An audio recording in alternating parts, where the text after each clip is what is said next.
Hello everybody, welcome to the Tube. A lot is going on today's show. Here's our lineup. Obama finally addresses the real danger that is the internet.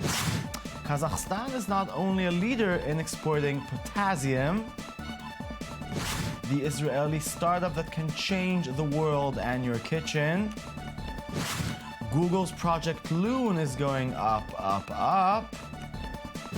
The album you've been waiting for, and more. So let's start the singing. The internet has taken the spotlight in President Barack Obama's strategy to defeat the Islamic State.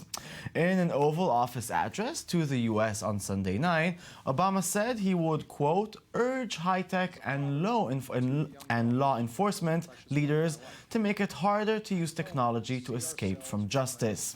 In his address to the nation following the events of San Bernardino, Obama said the following, quote, again, as groups like ISIS grew stronger amidst the chaos of war in Iraq and then Syria, and as the internet erases the distance between countries, we see growing efforts by terrorists to poison the minds of people like the Boston Marathon bombers and the San Bernardino killers. Now it remains to see whether Obama administration will try to force tech companies to insert a backdoor to their encryption tools. After the recent Paris terror attacks, the French government is proposing to forbid and block the use of the Tor anonymity network. That's according to an internal document from the Ministry of Interior seen by French newspaper Le Monde. The French government is considering to forbid free and shared Wi-Fi connection during a state of emergency. The reason being that it is apparently difficult to track individuals who use public Wi-Fi networks. The government is also considering to block or forbid communications of the Tor network, thus making surfing the web anonymously illegal. If you are still a bit confused what Tor is, here's a reminder. Right at this moment, if someone attempts to look you up, they will see your real identity, precise location, operating system, all the sites you have visited, the browser you used to surf the web, and so much more information about you and your life, which you probably didn't mean to share with unknown strangers who could easily use this data to exploit you. But not if you're using Tor. Tor browser protects our privacy and identity on the internet. Tor secures your connection with 3 layers of encryption and passes it through 3 voluntarily operated servers around the world, which enables us to communicate anonymously over the internet. Tor also protects our data against corporate or government-targeted and mass surveillance. Perhaps you live in a repressive country which tries to control and surveil the internet.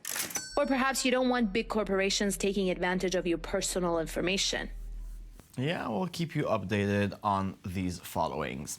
Now, we can't keep following who is now following us on the web, and today we learn a new player has entered the spying game.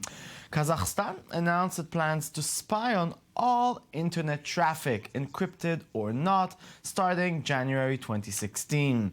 The country wants to introduce a national internet safety certificate that will help it spy on incoming and outgoing traffic. That is, according to a press release published by the country's state-backed internet service provider, Kazakhstan Telecom. Just 2 days after the announcement, the page, well, mysteriously vanished from the company's website. So if you are by chance entering a site or just a server that sits in Kazakhstan, beware who is looking at your information. Great success. Now let's cook something and save the environment both at the same time. A few weeks ago, we told you about HomeBiogas, an Israeli startup that has developed a home-sized biogas unit. What can it do? Well, it can take organic waste and convert it into enough gas for 2 to 4 hours of cooking, as well as 5 to 8 liters of organic liquid fertilizer every single day, thus saving the planet. and your gas bill. The system, which resembles a miniature greenhouse, features a number of components that allow for the transformation of your leftover scraps and organic waste into reusable energy. The project is real and is now being crowdfunded through Indiegogo. Let's remember their pitch before we serve some questions. HomeBiogas is the first family-sized, user-friendly, affordable biogas system. It is the change, and you can put it in your backyard. HomeBiogas comes in an easy-to-assemble kit, and its use is as simple as can be. Just throw in your organic waste, and there you go. A hot stove ready for cooking. A cycle of in-house energy, and it runs with no electricity. Your leftovers provide you 2 to 3 hours of energy a day. Any kitchen leftovers, including meat and dairy, work, even your pet's litter. Just toss it all inside HomeBiogas, and the bacteria in the digester will decompose the organic material and release biogas. As a byproduct of the digestion, HomeBiogas even generates an incredible plant fertilizer. It's the kind you pay a large sum for in garden stores.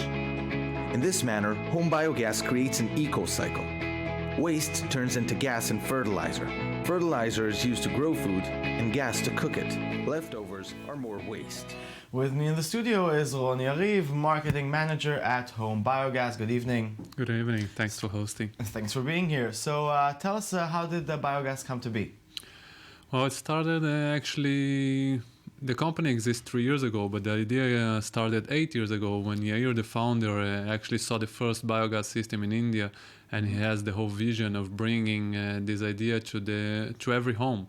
To start a biogas system in the backyard of every home, and that's the goal of the company, bringing HomeBiogas to every home in the Western world or in the developing world. So even though we just saw the video, let's go through it again. What exactly is HomeBiogas? How does it work? Okay, so HomeBiogas is a system. It's a very simple system that comes in a kit, a do-it-yourself kit that you can put in your backyard, in the backyard of your house. And you just throw all your organic waste, either if it's food waste or if you have some animals, growing animals in farms, so it can be also animal waste. Mm-hmm. So you throw all your organic waste into the system, and through a biological process, it becomes a methane gas, which is biogas, and you can cook, or you can also heat water on this gas. And it's a very simple system also that suits to any family, even if you have a lot of waste or if you have just a little bit of waste. Let's say a couple that have 1 kilo of organic waste per day, that's enough for 1 hour of cooking. Mm-hmm. So it's pretty amazing when you see how much energy there's in so few organic waste. And how come it's not popular yet in the Western world? That's a good question. Until today, there are a few systems in the world, mainly industrial systems, and the small systems, they are not really suitable for the Western world, let's say like this. It's first of all, they're not they do not come on a kit, so it's very difficult to transport them, very difficult to assemble. We've tried all the biogas systems existing in the world before we developed ours, and a few of them, for example, takes as much as 3 weeks to assemble because it's bricks and it's building and it's digging a hole in the ground. And our system is just you just need a flat ground and that's it, and you put it up. So and the garden, I'm assuming. In the garden. It's not indoors. No, not indoors. You could put it in a greenhouse if you like, but still in the garden. It should be outside. Yes. Okay. Yeah. So let's talk a little more about the other companies. I mean, what will make you succeed where others failed? It's not really a matter of succeeding instead of failing. There are other companies that are local markets, mainly on the third world, not in developed countries. And again, they cannot transport the system. Assembling the system is very difficult, and there's a few other factors. One of them is our system is completely sealed, so you have no smells at all. You can be standing close to 1 ton of waste and you don't feel any smell. And the other thing is the gas pressure. We have a mechanical way built inside the system of creating perfect cooking pressure, gas pressure, that goes from 15 to 20 millibars. So it's very convenient, it's very comfortable, it's very simple. There's not much handling. Other biogas systems, it's all you have to handle all of it, and it's a lot of smells and all of that. This one is something that you just put it, throw the waste, and that's it. You cook. It. So why go to crowdfunding? The idea of going to crowdfunding, and there was a few aspects of it. The first of it was actually to reduce the price. We have today already 150 systems installed and working. The problem was that every system that we did was a prototype. So it used to cost a lot of money. So we did, the first idea was to get as many buyers before we do the production and go into mass production. So we used to sell the product for $2,500 before the crowdfunding, and now on crowdfunding in Indiegogo you can find it for $945 only. So it's almost 70% off. That's the first thing. And the other thing, it's a good way of just reaching the whole world all in once. It's a perfect way we have clients in the US, we have clients in Australia, we have clients in France, we have clients all over the world. So it's the best way to reach all of them all in once. And why do you think it has to be a private investment of someone buying it for himself and not something that a government can help put in its infrastructure? Okay, that depends. That's actually you're touching here on the two markets we have. In the Western world, it should be someone that pays for the system, like any house that can afford the system and that would like to have the system because they like the idea of treating their own waste, they like the idea of creating their own energy in the backyard. And it's not that expensive. It's actually not expensive at all, less than $1,000 for a system like that. And the other one would be actually on the underserved communities. That here there's a place actually for subsidies of governments and NGOs, and we're working with these institutions as well. For example, in Israel we already have two projects. One with the Environment Ministry of Israel, the other one with the Paris Center for Peace, that we put close to more than 100 systems went to Bedouins, also in the Israeli territory and also in the Palestinian territory. So this project, and we are talking with organizations in Africa and in South America, and it's going to happen.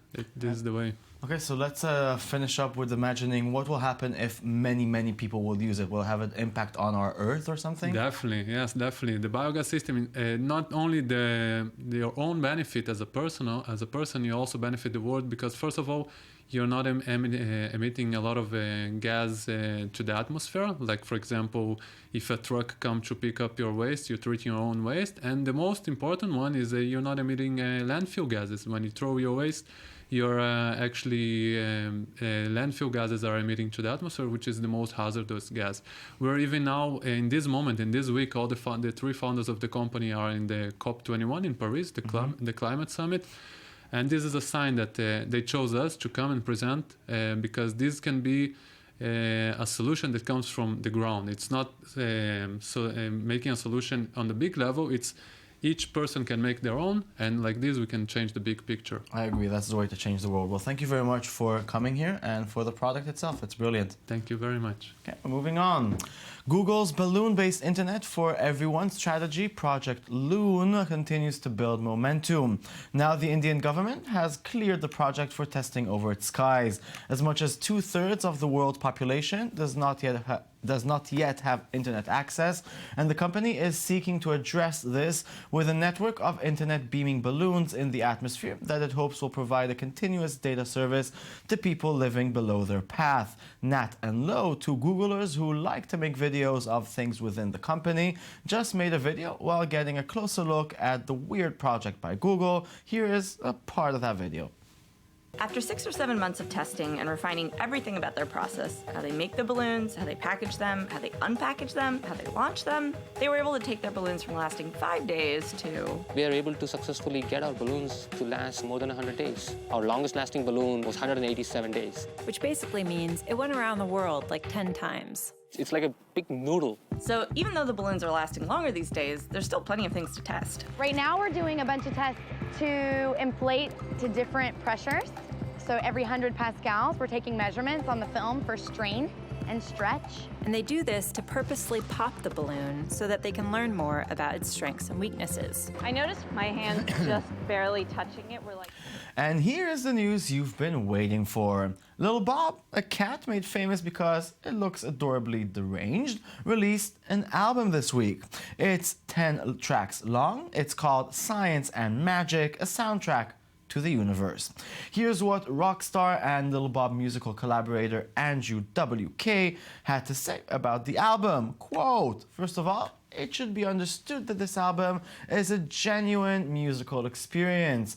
Also, it should be understood that this is not a novelty item or a cheap gimmick. This is a bona fide and musically gratifying concept album which entirely emerged from the soul and spirit of Lil Bob herself." So here's Lil Bob working on her masterpiece. Get it and warm someone's heart for Christmas. Here at The Tube, we are saying this for free and not because we're controlled by a cat with big eyes. I am not one to write love songs, but I'll write a billion bub songs. They will all be lub-a-dub songs because I love Bub. When I first saw you, I lost my mind, 'cause you're like an angel, but alive, with your waggly tongue and big bug eyes. Then I found out that your dude is Mike, and I was psyched, 'cause I know Mike, so I was like, boop, beep, boop, boop, beep, beep, beep. Okay, and that's it. Show's over. Thank you very much for watching. I'll be back tomorrow with a brand new show of The Tube, i24news.tv. That is our website. Goodbye.